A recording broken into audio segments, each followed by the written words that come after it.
Assalamualaikum warahmatullahi wabarakatuh. Waalaikumsalam warahmatullahi wabarakatuh. Saya Andi Ramdhani selaku sebagai memimpin acara pelatihan ini. Sebelum kita memulai acara kita, yang pertama aku akan sampaikan runtutan materi. Materi pertama disampaikan Italia Fernanda, materi kedua disampaikan Arif Budi, materi ketiga Wahyu Fadila. Ice breaking dan fastman reward Adelia Haninitia dan Listiani Devi, dan yang tiga Adia Lastanitina, dan kesimpulan akan dipimpin oleh Alex Sandy Aryo. Sebelum kita memulai acara kita, marilah kita berdoa bersama sesuai dengan keyakinan masing-masing.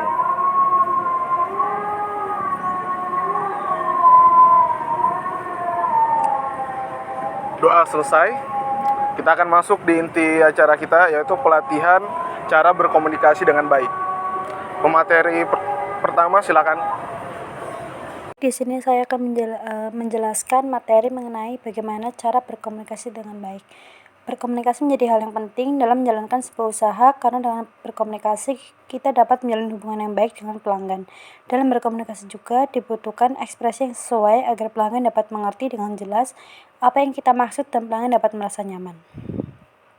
Jadi, apa sih itu komunikasi yang efektif? Komunikasi efektif adalah pertukaran informasi, ide, perasaan yang menghasilkan perubahan sikap sehingga terjalin sebuah hubungan baik antara pemberi pesan dan penerima pesan. Pengukuran efektivitas dari suatu proses komunikasi dapat dilihat dari tercapainya tujuan si pengirim pesan. Tujuan berkomunikasi sendiri itu ada mampu menganalisis dan menggali kebutuhan dengan teknik komunikasi yang tepat, terampil dalam berkomunikasi baik dengan internal maupun eksternal user, dan yang terakhir adalah terampil dan memiliki kepercayaan diri dalam menyampaikan materi presentasi di hadapan audiens. Oke, pemateri kedua akan disampaikan oleh Arif Budi Priamoko. Silakan. Di sini saya akan menyampaikan tentang prinsip-prinsip komunikasi efektif. Yang pertama, menggunakan kejelasan pesan. Jadi kita harus menggunakan bahasa yang jelas. Yang kedua, mendengarkan yang aktif. Jadi kita harus memberikan perhatian penuh kepada pelanggan. Yang ketiga yaitu keterampilan nonverbal. Materi ketiga akan diserahkan kepada Wahyu Fadila sebagai pemateri terakhir. Baik, Assalamualaikum warahmatullahi wabarakatuh. Ini akan nyampain tentang jenis-jenis komunikasi. Untuk jenis-jenis komunikasi itu ada, yang pertama itu ada komunikasi verbal, yang kedua itu ada komunikasi nonverbal, yang ketiga itu tertulis, dan yang keempat itu visual. Mungkin teman-teman di sini bingung ya antara empat ini itu apa sih gitu. Mungkin aku jelasin. Yang pertama itu ada komunikasi verbal, yaitu penyampaian informasi baik secara langsung maupun bahasa isyarat. Jadi contohnya seperti kalian kalian ngobrol sama teman, itu udah termasuk komunikasi verbal.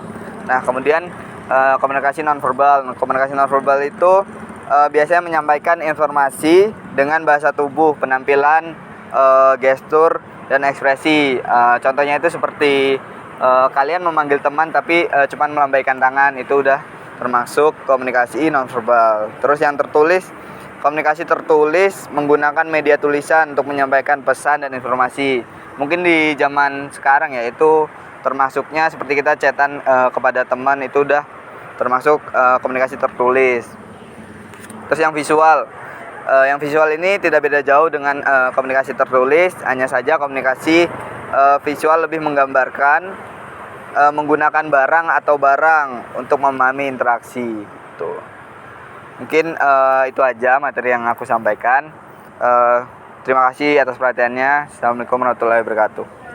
Sudah selesai menyampaikan materi yang tadi, kita akan ke acara selanjutnya yang dimana itu namanya ice breaking, yang akan dipimpin oleh Adelia Haninditya dan Listiani Devi. Dipersilakan. Jadi di sini kami sebagai pemandu ice breaking akan memberikan arahan games. Jadi games yang kita mainkan yaitu sambung kata menjadi suatu kalimat. Kita contohin dulu ya. Jadi nanti Mbak Adelia bilang apa? Aku, misalnya dia aku ya. Terus nanti aku bilang aku mandi. Ya pokoknya Terus selanjutnya kayak misal selanjutnya ada orang lagi nih, terus dia nanti bilang aku mandi di, terus selanjutnya bilang aku mandi di kolam, kayak gitu terus sampai akhir gitu. Paham kan? Paham. Untuk aturannya yaitu jika peserta yang mendapat giliran sambung kata dan dia lupa, maka nanti dianggap gugur dan dapat punishment. Oke, jadi kita langsung mulai aja ice breakingnya, dimulai dari Adia. Beliau makan pohon. Apa? Iya, pohon. Iya. Ulang. Pohon jelas. Ya kenapa? Lanjut nggak bisa Iya. ulang. Beliau makan pohon bersama keluarga. Beliau makan pohon bersama keluarga dan Beliau makan pohon Salah. bersama keluarga dan pacar. Beliau makan pohon bersama keluarga dan pacar, lalu Beliau makan pohon bersama keluarga dan pacar lalu push up. Beliau makan pohon bersama pacar dan keluarga lalu push up. Oke, kita lanjut ya. Kita cari dua pemenangnya. Oke, dimulai dari tengah. Dia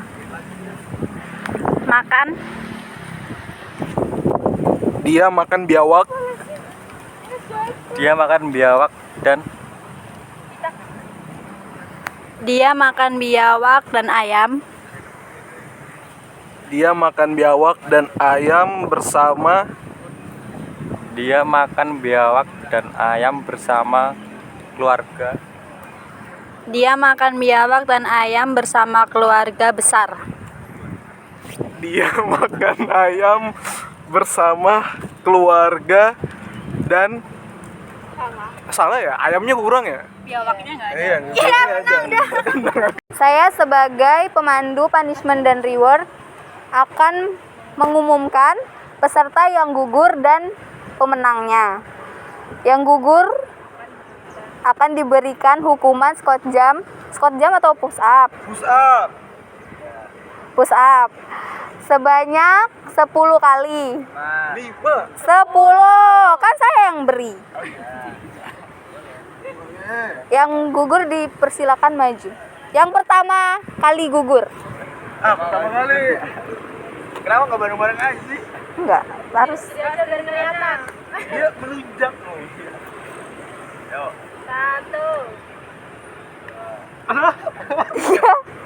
4. 1, 2, 3, 4, 5.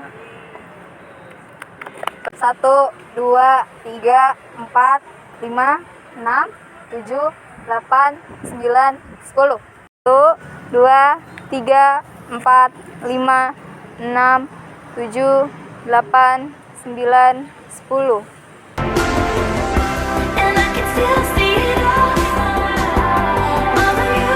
Ya karena ice breakingnya udah selesai dan punishment juga udah dilakukan, kita akan selanjutnya itu kesimpulan dalam pelatihan kita. Baik teman-teman, terima kasih sudah hadir pada pelatihan siang hari ini. Jadi kesimpulan dari materi tadi adalah komunikasi merupakan suatu proses yang sangat penting dalam kehidupan kita sehari-hari, baik dalam lingkungan kerja, keluarga, dan sosial. Agar komunikasi secara efektif, seseorang harus memiliki keterampilan mendengar, berbicara, serta memahami pesan yang ingin disampaikan. Dalam melakukan komunikasi, kejujuran, keterbukaan, dan kepekaan terhadap budaya dan norma kebiasaan di lingkungan sekitar sangatlah penting untuk menciptakan hubungan yang baik antara individu atau perusahaan. Semua dari sifat-sifat tersebut akan membantu meningkatkan keterampilan komunikasi seseorang dan meningkatkan efektivitas komunikasi dalam berbagai situasi hidup kita. Oleh karena itu, pemahaman yang baik dan keterlibatan aktif pada interaksi verbal maupun non-verbal akan memberikan manfaat dan membantu dalam mencapai tujuan-tujuan kita secara pribadi dan profesional. Demikianlah kesimpulan dari materi tadi. Terima kasih. Ya karena acara udah selesai, terima kasih yang telah mengikuti acara kami yaitu pelatihan berkomunikasi dengan baik. Wassalamualaikum warahmatullahi wabarakatuh.